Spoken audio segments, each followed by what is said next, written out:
Welcome to Hack the Entrepreneur, the show which reveals the fears, habits, and inner battles behind big-name entrepreneurs and those on their way to joining them. Now here is your host, John Naster. Hey, this is Hack the Entrepreneur. Thank you so much for joining me again today. I'm your host, John Naster, but you can call me Johnny. My guest today is a father, author, marketer, speaker, and an entrepreneur. I actually met my guest over dinner with about 10 other entrepreneurs here in Toronto. And when we got to talking about his business, I was quickly fascinated by it. He's been an entrepreneur for over 17 years. And for the past nearly 9 years, he's been the founder and CEO of PLR.me, a private label rights content provider servicing health and wellness professionals. What does that mean? Well, in short, it means he's built this impressive team who create content and software, and over 40,000 professionals have rebranded and used this content and software and used it within their own businesses. In this conversation, we discuss content creation, using affiliates to grow your business, and signing international licensing deals. Now, let's hack. I want to take a moment to thank today's sponsor, ShipStation. When you're selling physical products online, getting your orders out the door quickly can be tough. That's why you need ShipStation.com. Whether you're using Shopify, Squarespace, Etsy, BigCommerce, or WooCommerce, you can track all of your sales across more than 75 sales channels from one simple interface. Or you can also do it from anywhere you happen to be with your ShipStation mobile app. And yes, it's absolutely available for Apple and Android devices. ShipStation helps you get orders fast and get them to your customers faster. With ShipStation, you'll ship more in less time and with the best rates available. It's no wonder ShipStation is the number one choice of online sellers. Right now, try ShipStation free for 30 days and get an additional month free only if you use my promo code HACK. Don't wait. Go to ShipStation.com before you do anything else. Click on the microphone at the top of the homepage and type in HACK. That's ShipStation.com. Enter HACK. ShipStation. Make ship happen.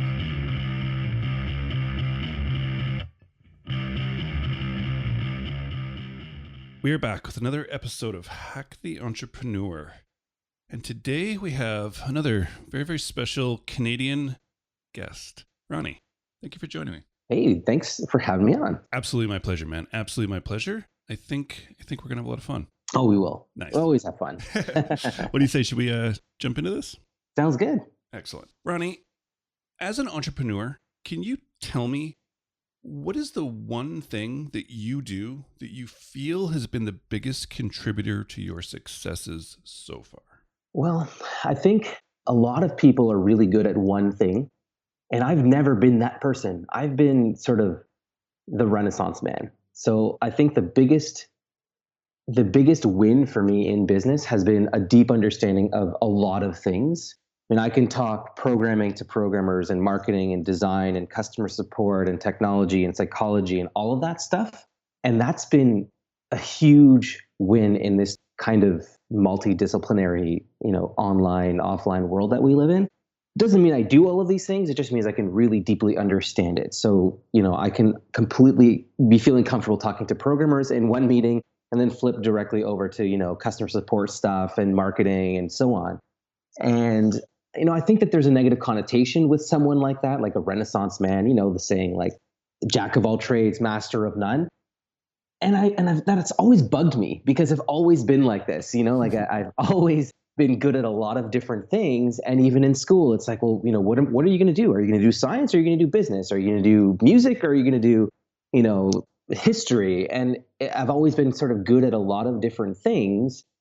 But I think that adds a lot of great value. I can see the complete picture. I can piece a lot of different pieces of the puzzle together that maybe some people can't see or don't understand.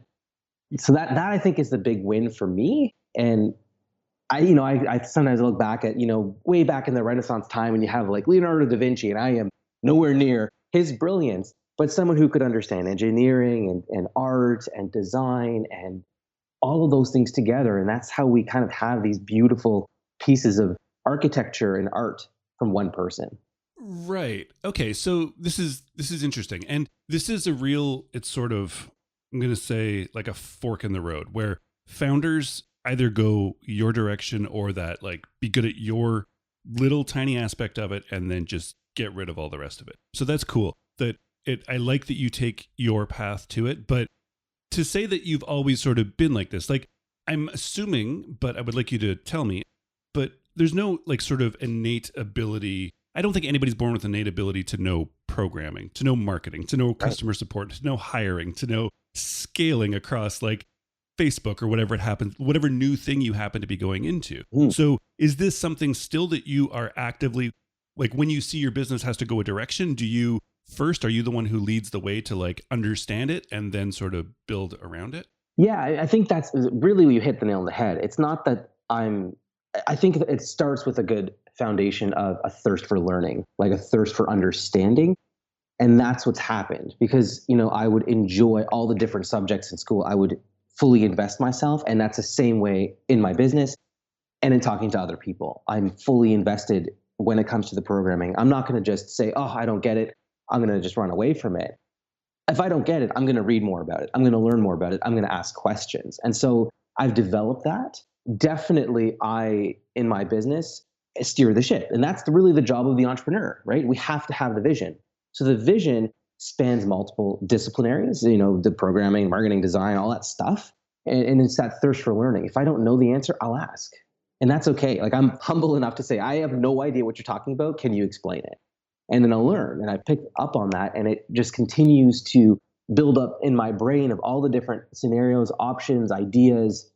And by having an understanding, even if it's just a little bit of all the different aspects of the business, it's led to new creative ideas. It's led to new ways of doing things that maybe I wouldn't have thought of if I didn't understand the technical challenges or the possibilities. Do you ever have a fear of becoming a bottleneck in any aspects of it? Oh, and I am totally the number one bottleneck. Absolutely. Right, I've learned that though over the years, and I've gotten so much better at that because it's not so much that I have to decide everything. It's just that I want to be able to understand it, and in doing so, it's led to new ideas. I mean, for example, let's software. My main product line is selling done-for-you content to health and wellness professionals. Now, most of my competition stick to just content. Here's content, you can brand it, you can tweak it, you can sell it as your own, great. Well, I saw, because I have an eye in the customer service, I'm not doing the customer service, but I had to keep my eye on it, and I talked to my team, hey, what are people asking for? What are they struggling with? How can we help them do things better? I found out that the things that they were struggling with are things like branding a PDF. Like, how do I put my logo on it? How do I create a presentation? How do I create a graphic that matches my style of branding and color scheme and all of that stuff?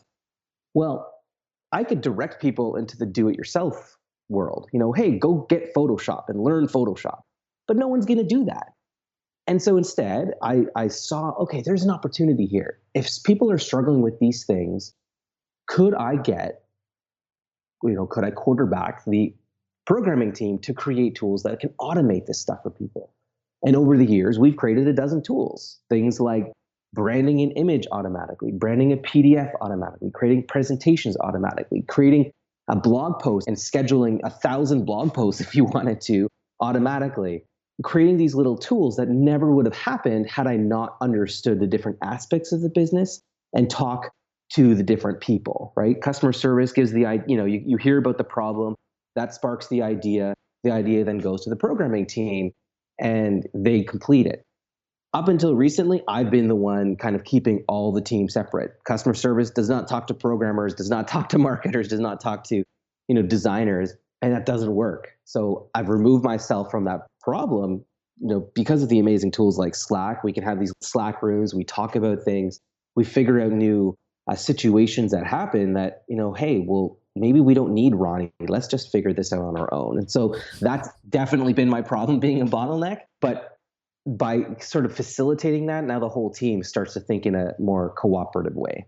Right, exactly. And I mean, those tools can be a crutch as much as they can be like a freeing sort of thing that allows us to do these things. But it seems like you've found the balance where they are enabling you to sort of step out of the middle and let the teams actually do what they do best, which is develop products for your customers. Exactly, yeah. So we're looking at plr.me now. It's like almost 9 years into it. It's a really well-developed like publishing company, software company, tools company, helping tens of thousands of people. But can we go back, Ronnie? Let's go back 9 years if we can. Yeah. And can you kind of take us to the inception or how this sort of came to be? Yeah, it's funny because I feel like always like doing the opposite of other people. And I think that's exactly what happened 9 years ago. Because 9 years ago, I was doing stress coaching. I was a stress consultant. I was on CBC and radio stations in the US and Canada talking about stress. And one of the things that I realized is in order to grow, I need more content. That's what Google wants. Facebook wasn't really big then, at least not to the same level. But I needed content to get noticed. And that's how I got noticed on the media. I would create content. They would do a search. They would find me. They would book me on their shows. But I was the biggest struggle there, right? Again, I was the biggest bottleneck. I couldn't write enough stuff and publish it as frequently as I wanted to. And I was going down the freelance route, hiring people. And it was good, but expensive and time consuming. And then you deal with problems. You deal with delays. You deal with, in one case, I hired a guy who took like 6 months to write some newsletters and found out that he just plagiarized stuff, So it's like, what is going on? And so I realized this just sucks. A friend tipped me off on this idea, just taking a shortcut and using something called private label content or brandable content, which is you pay a license no different than a stock photo. You get a stock photo, you license it, other people can use it, but you can tweak it, make it your own, customize it, add it to whatever marketing materials you create. And so that's what I started searching. I started searching for private label content and I found a bunch of stuff. And I realized that all of that stuff was junk. Like it was like really poorly written, or it was like text files. It didn't look very nice. And it would just take me long. I would just rewrite the entire thing, which would be a lot slower than just writing it from scratch. And that's when a lot of my colleagues were saying like, hey, like, how are you doing this? Like outsourcing thing and content creation. And I said, well, it's just natural to me putting all these pieces together. This private label stuff was junk. Maybe I should just start my own. And that's what I did. I ended up creating my own private label company for health and wellness coaches. And we created not just, ugly text files, but, beautiful designed PDFs and books and different types of content and graphics that no one else was doing at the time. It was just completely revolutionary at that time. And we've grown and grown since then. How did you know that it was like this idea of sort of brandable content, private label was like lots of times I think people would look at a market where everything's kind of done really junkily, terribly, and think that maybe there's just no money in it to do it properly? Like, was there that went through your head, or were you just kind of knew that there must be money in this? Well, the private label industry has been around for a while. It's probably been 15 or 20. I mean, even before that, if you look at Walmart and all these different places, you can go to Costco, get a Kirkland brand soap, and Walmart, you can get a Great Value brand toothpaste and all this stuff. They're not making it. It's private label. The concept has been around. And even in terms of private label content, it's been around. You look at AP News and all that stuff. It's licensed content. The concept is solid. The competition was just weak. It was very weak. People who just didn't want to write for a single person would write and sell the rights to the license to their content, but they were writers, not designers. They didn't understand the concept of making something look pretty and beautiful and how that would affect sales. And honestly, the best proof of concept was putting up a sales page. We put up it was literally over the course of a couple of weeks, threw up a sales page. I didn't even have the sales page finished. Like literally there was like insert testimonial here, insert link here. And like, it was not done. I don't even know how. Someone did a Google search, found it, and bought it even with an incomplete sales letter. The buy link was working, so that was good. She bought and she stayed a member for like 4 or 5 years. And that was the big tip off for me. Like, even with an offer that was not fully complete, formed, it just took off. And how long did it take before it became like your full-time business? About a year, about maybe 6 or 8 months after we launched.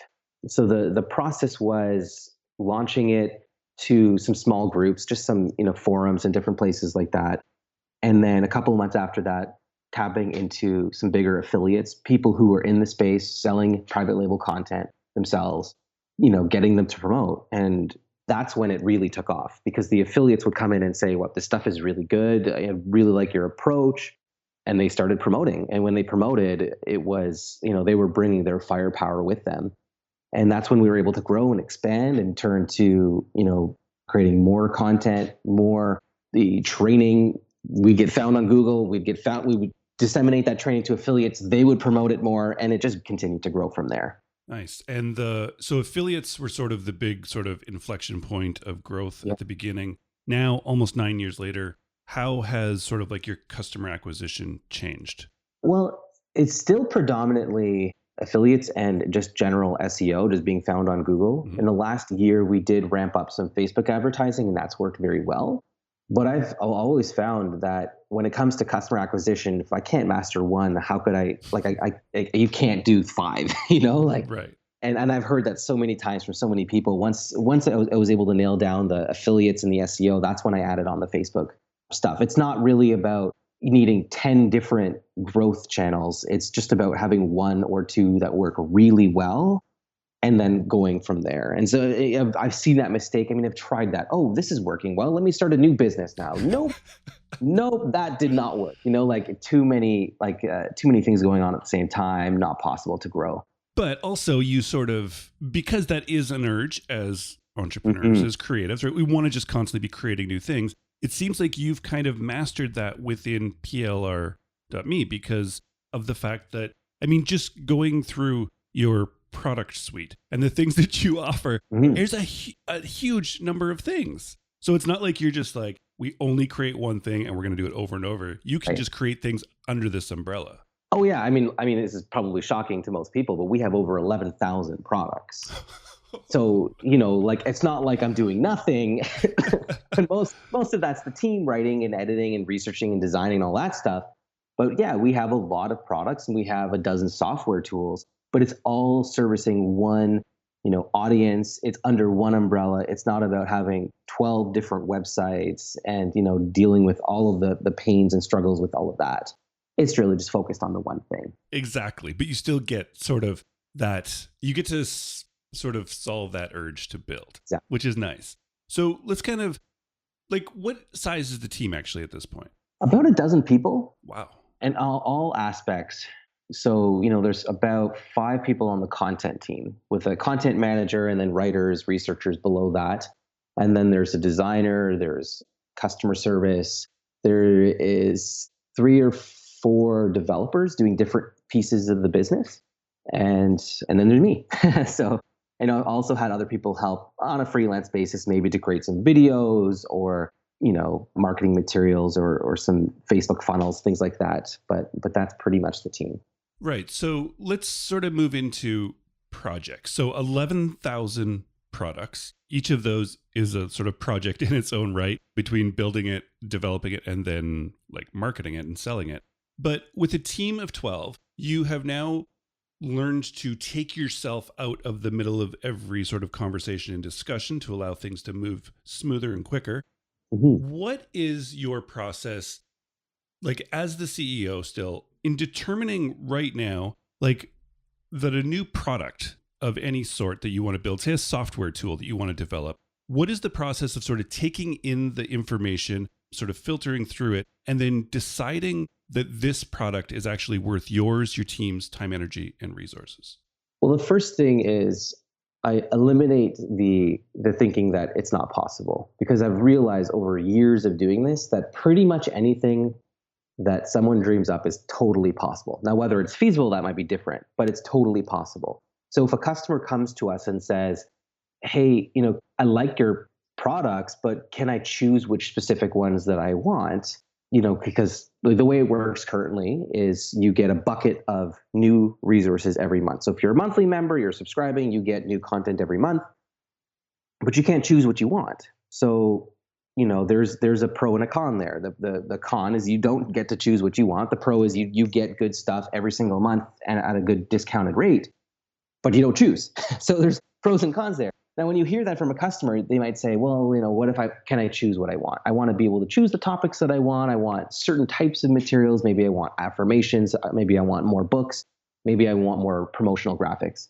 Well, if you have the thinking that it's possible, then you can evaluate whether you pursue it or not. And so that's what we've done.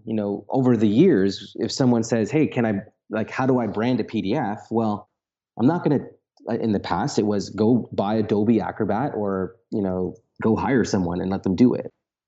That's not really a good, elegant solution. What if instead we can just take a simple open source software, tweak it a little bit, someone uploads a PDF, puts the text that they want, hits go, and it brands it the way they want, puts the watermark, puts the logo, puts their, call to action on the PDF. Like, why can't we do that? We can. You just have to have the openness to pursue it. And so that's what we've been working on lately, actually. It's been a several month project, hearing over and over again, can I choose the products that I want? I know you have the store, but I want maybe certain things, like certain topics or certain types of materials.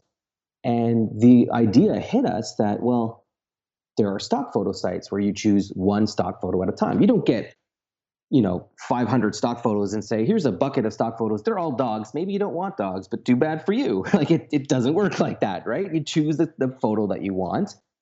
That's what we're doing. We're creating a stock photo marketplace, but for content. You can go one by one, choose one article at a time, choose one book at a time, and buy and purchase that one item at a time.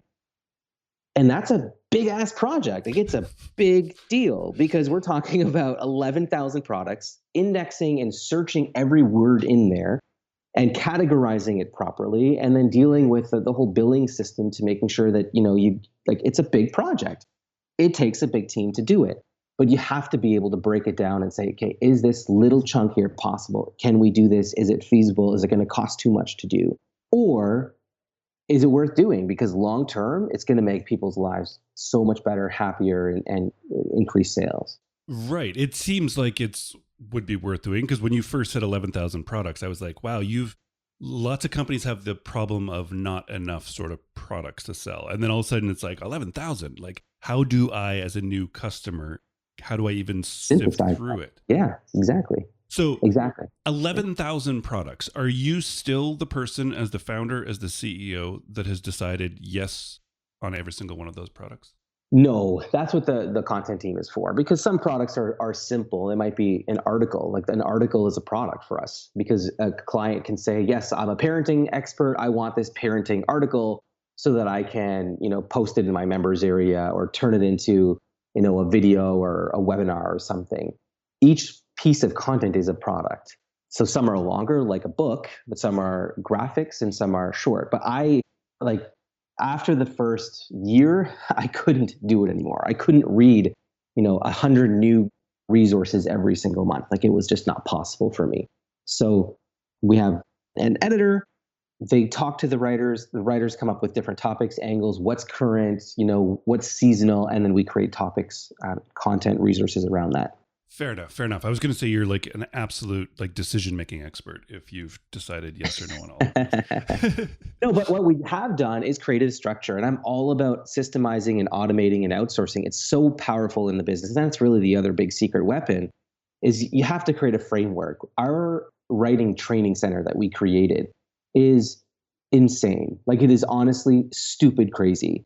And I fully admit that that's the reason why probably 80% of people who apply to be our writers leave before they even write a single word, because we have very strict requirements. We talk about the proper font sizes and everything, including the titles, the kinds of topics that we cover. And the people who stick with us, the people who stay, they stay for years because they're committed. They realize that we're committed to them, And we are like, our reputation in terms of the quality is very important. So our hiring process is a big pain in the ass. But when people come, they stay and they stay for years because the framework is there. They know exactly how it's supposed to be formulated, how it's supposed to look, how it's supposed to sound. And it just makes the whole process easier. But if you're not used to that, if you just want, a quick buck, hey, good riddance, we don't want you.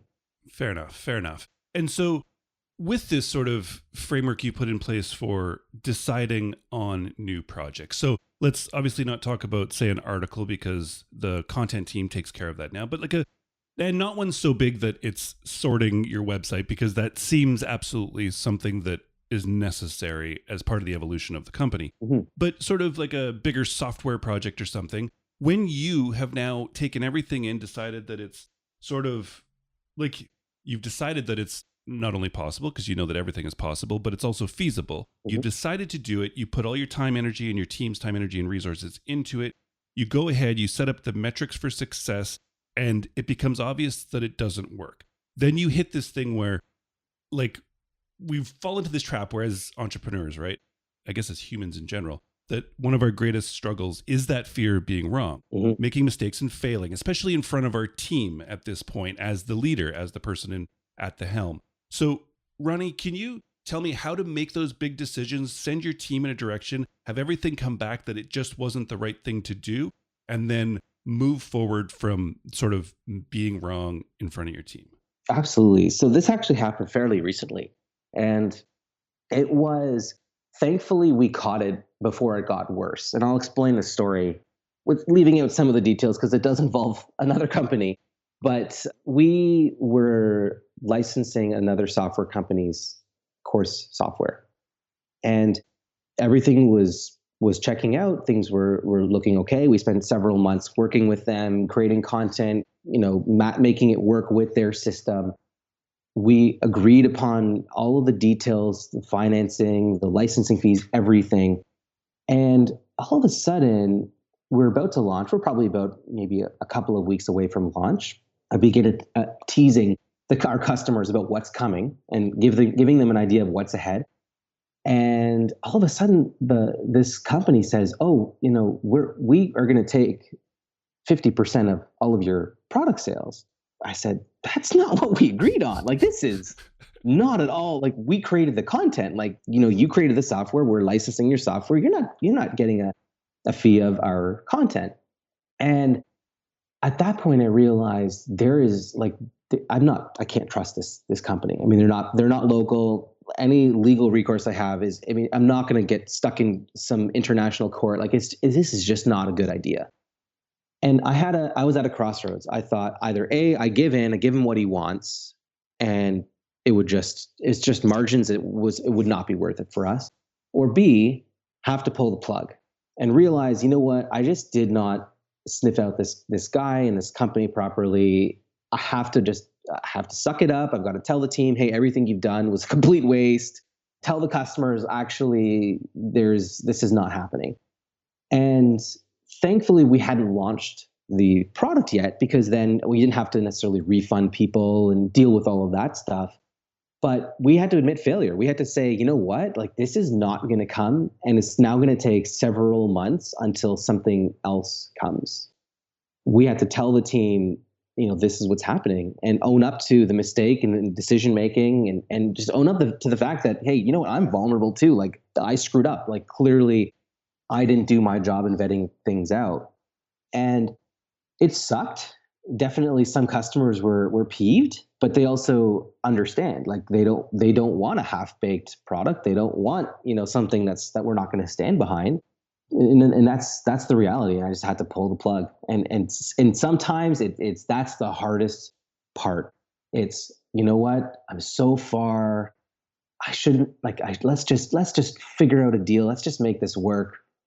And sometimes I've made that mistake too many times, and it's better to just pull the plug when you know you're wrong, when things are just not right, and maybe it's personnel and that person that you hired that's just not working out, or something you created, a product that's just not working, it's not selling well. Sometimes you have to pull the plug, and that's okay. It is. It's really hard, but it is okay. looking back sort of over the course of setting up that deal from like initial sort of conversation all the way through, looking back on it now, was there any things that might have tipped you off that this was going to go off the rails? I think that things weren't written up in the same contract style that really should have been. So things were kind of written up in chat. And so everything was there, but it just is not the same as, here's a formal contract and here's the formal arrangement. It wasn't written up, and that's my fault. I really should have advocated for that. You think, oh, well, you've got a gentleman's agreement, everything will be fine. That was a fundamental mistake. Absolutely. And then also, I think just the fact that maybe also just culturally we're different. I think that there are sort of assumptions that were made that I didn't pick up on. I don't know. It's certainly though that if things were written up in an agreement in a formal way, it would have been much cleaner. Everything would have been understood right from the beginning. But it wasn't, and again, I take responsibility for that. It's also made me completely rethink how we do things. It's also why licensing software you have to have an agreement, who owns what's on what server, who owns the data, what do you do with the customers and their information.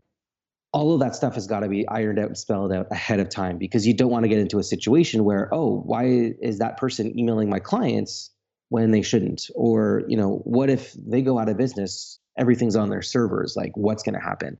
And these are things that have to be thought out ahead of time. Right. And so as you've built your business on licensing, I think on both sides of the table, this isn't going to turn you off of licensing altogether. It's just going to turn you off of doing it improperly. Right, exactly. And it's kind of like, you think you can trust people, but, you can trust people when everybody's happy. You don't trust people when everybody's unhappy and have different wants and needs. So it's definitely formalized things. And honestly, I think it was providential, because I think in the last few months, since that deal turned sour, we've actually come up with much better solutions, much more elegant, and that long-term are going to take our business over the next, 10 years, not just the next year. It's really just a fundamental shift in the business that never would have happened had that deal gone through. Exactly. Very well said. All right, Ronnie. Well, this has been an absolute blast. It's been great. Yeah, I do want to wrap up on one final question for you, if I could. Sure. It's this idea I'm working with calling the entrepreneurial gap. So as entrepreneurs, as dreamers, we tend to always project our personal success into the future. Meaning, no matter what we seem to accomplish from the outside, we can look really, really successful to others. But to ourselves, it's always in 1 month when you hit that like revenue metric, in 6 months when you launch that best-selling book, whatever it happens to be, or that new software product. Whatever it happens to be is irrelevant. It's like walking towards the horizon, though. The further away you walk, the further away the horizon always gets. You've been at this game for nearly a decade now, possibly before that, before PLR.me. You've had a lot of successes, and I'm sure, as you just said, you're looking 10 years in the future still. But I would love it right now if you could stop, turn around, and look behind you for the past 10 years, the highs, the lows, the wins, and the losses, and tell me how you feel about this whole journey until today. I mean, first of all, before PLR, I was doing the stress coaching and all that stuff. So it's been over 17 years of having my own entrepreneurial, projects. And so taking all of that into effect, I can say that it's a constant work in progress. I mean, I definitely do not feel that I am where I would like to be. And maybe most people can say that, I don't know. But realistically, I know that my journey has been filled with a ton of bumps in the road. First of all, just having a young family. I mean, I have a 4-year-old, I have a 2-year-old. I'm a big family guy. I know I'm not going to get these years back. So I spend as much time as I can with them.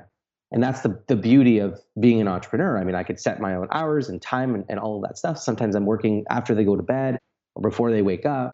But when they're around, like I want to spend time with them. So that's the first sort of bump, if you want to call it a bump in the road. But the other side of it is that my wife has also had several health issues over the last 7 years, and thyroid stuff and type 1 diabetes.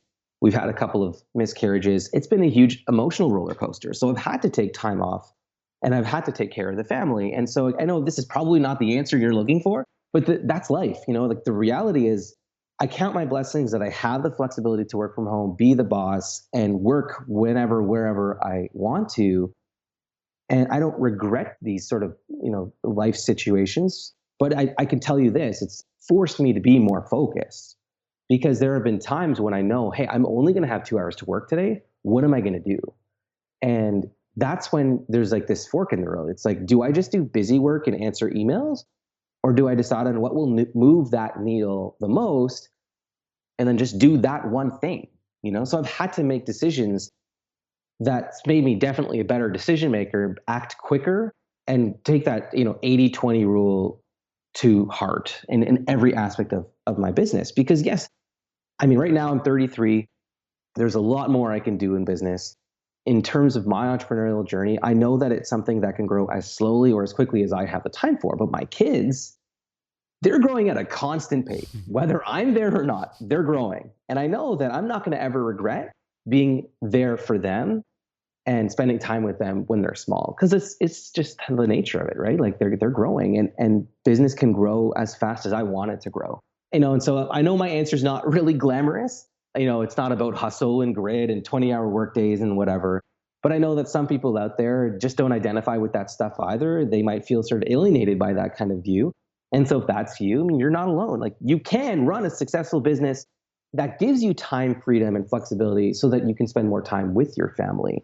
So, I don't know if that kind of answers the question. I know that I know that there's more to go in my entrepreneurial journey, but I know sometimes that I need to put things on pause or on a slower pace than I would like. Beautiful answer. Beautiful answer.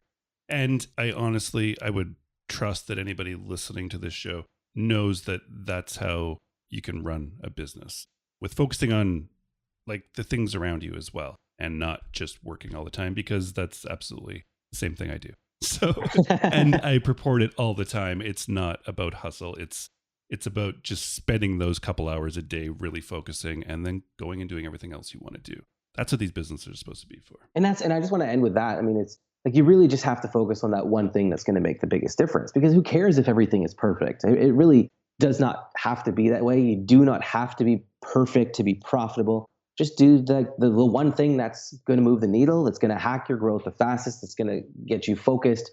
So that way you can play and have fun and or take care of the family, whatever you need to do. Exactly. All right, Ronnie, we've talked about the business in passing. Now, can you specifically tell people who it's for, what it does, and where to find it online? Sure. So plr.me is our site. We help health and wellness professionals, coaches, therapists, and so on with their content creation, product creation. And we cover lots of different training. One thing that I'd like to share with your listeners today is the exact webinar template and script that's generated $250,000 for us. So it's the full script broken down, like a really detailed breakdown about how it works and what to do. It's exceptional. It's actually really our secret weapon in terms of webinar creation. It's absolutely free. You could just go to plr.me/HTE for Hack the Entrepreneur, and you'll be able to grab that webinar template there. Very cool. .HTE. So plr.me/HTE. HTE. I love it. So yeah, PLR.me. You can also go to PLR.me. Well, I guess once you sign up, then you're going to figure out what everything's about. Yeah, I mean, we have products. That's just how it works. Yeah, sorry, I didn't even answer that question. Sorry. I'm just so excited to about the webinar template. I think it's we've had I forget now, 15,000 people download it, and the feedback has been awesome. But we offer products like books, affirmations, articles, graphics, worksheets, assessment forms, just a bunch of different stuff that would help a health and wellness professional create products or webinars, workshops, live events. I mean, some of our clients, they host a weekend retreat. They charge $3,000 a head, and then they're just using our content as the content that they're giving out in the handouts and in the presentations, using our software tools to create all the different resources and branded and all of that stuff. So there's anything relating to content marketing and creation of products, services for health and wellness professionals, you'll find it on plr.me. Excellent. I love it. So that is plr.me. plr.me/HTE is the webinar template. Are you on any social media, Ronnie? Yeah, Facebook, facebook.com/RonPLR, and Twitter, same thing, twitter.com/RonPLR. And I don't know, LinkedIn, you just look me up. Exactly. All over the place. Yeah. Awesome. So Twitter, Facebook, I will track those links down as well. I'll put them in the show notes on hacktheentrepreneur.com for when you're done working out, jogging, running, whatever it is you're doing right at this very moment. They'll be there waiting for you. Ronnie, once again, man, thanks so much for joining me. Thanks for sharing so openly and taking the time. And please just keep doing what you're doing, man, because it is very awesome to watch. Awesome. Thanks so much, Sean. When you're selling online, getting your orders out the door quickly can be tough, but it's absolutely essential to your continued success. That's why you need ShipStation.com. It's the fastest and easiest way to manage and ship your orders all from one place. Right now, try ShipStation free for 30 days and get an additional month free only if you use my promo code HACK. Don't wait. Go to ShipStation.com before you do anything else. Click on the microphone at the top of the homepage and type in HACK. That's ShipStation.com. Enter HACK. ShipStation. Make ship happen. I told you, didn't I?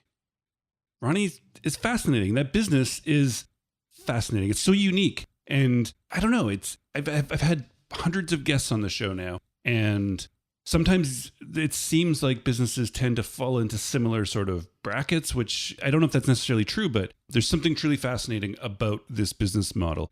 Right? We all talk about content creation. We all talk about content creation for ourselves and for our own businesses. And most of us have gotten pretty good at creating content, even putting it out on our own blogs, our own podcasts, our own YouTube channels, wherever it happens to be. But then we don't necessarily get an audience from that. We don't do it enough. But the idea of creating content and then selling it to other people who have businesses in place and making that your service-based business, that's pretty damn cool. That's pretty cool. So it was a lot of fun to get to bring Ronnie to the show and introduce him to you. It was a lot of fun to get to have this conversation with Ronnie for the show. But now we've reached the point in the show that I really, really, really was looking forward to and that I really like, where I get to go back and I get to listen to the conversation between Ronnie and I get to listen to it like you do. I get to listen to it as that third person. So I did. I went back and I listened to the conversation. Then I went back and I listened to the conversation again. And then I went back and I listened again. That third time back through the conversation with Ronnie, there was something he had said and I had totally missed it. Now, I don't know how I missed it. I don't know what happened to me, but I totally missed that part of the conversation. And then when I heard it this third time back, it was absolutely clear. That was the one thing that Ronnie said. Did you get it? Did you hear it? Let's do it. Let's find the hack. Tapping into some bigger affiliates, people who are in the space selling private label content themselves, getting them to promote. And that's when it really took off. And that's the hack. Ronnie. I love this. This is the sort of the inception of the business, from coach and speaker and media personality to realizing a problem to creating it himself to getting it out there into some groups and some forums and some places, the things that we typically do to start a business, like when we're trying to sell our first things. But then he mentions something here, tapping into affiliates. He says some bigger affiliates, but just affiliates. We've never talked about this on this show, and this is episode 350 something. That is crazy because affiliates are one of the fastest and best ways you can possibly grow your business. So you've heard about affiliate marketing. We've talked about affiliate marketing, but we've talked about it from the side of you selling as an affiliate, right? So think about it. If you have a course, if you have a piece of software, if you have a service, if it's a service, it's a commission, it's called, but it's the same thing. It's an affiliate commission. And this is how you can scale businesses, because there are people out there, no matter what market you're in, there's hundreds or thousands of companies and people out there already that have audiences, that have customers that are looking for products and services like yours. You reach out to them. They're not competitors. Stop thinking about people like competition. They're there within the same space as yours. But people buy multiple things within markets with things that they're into or things that they need, right? You don't just buy one pair of shoes. If you're really into biking. You don't just buy one bike typically. I mean, I only have one bike, but I had two up till last summer. It's something that happens, right? You're really into something. If you're into fishing, you buy a ton of fishing stuff. If you're into cars, you buy a lot of cars. If you're into clothes, you buy a lot of clothes, right? You're not in competition because you also start a clothing company and there's other clothing companies out there.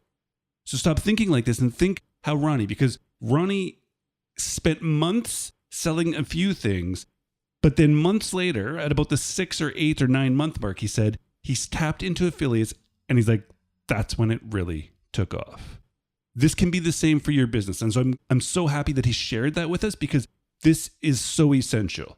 So an affiliate can literally be you emailing somebody who you think would be a great partner. It could be somebody with an Instagram audience that you follow them and you're like, man, you could just reach out to that person and try and make them a personal deal.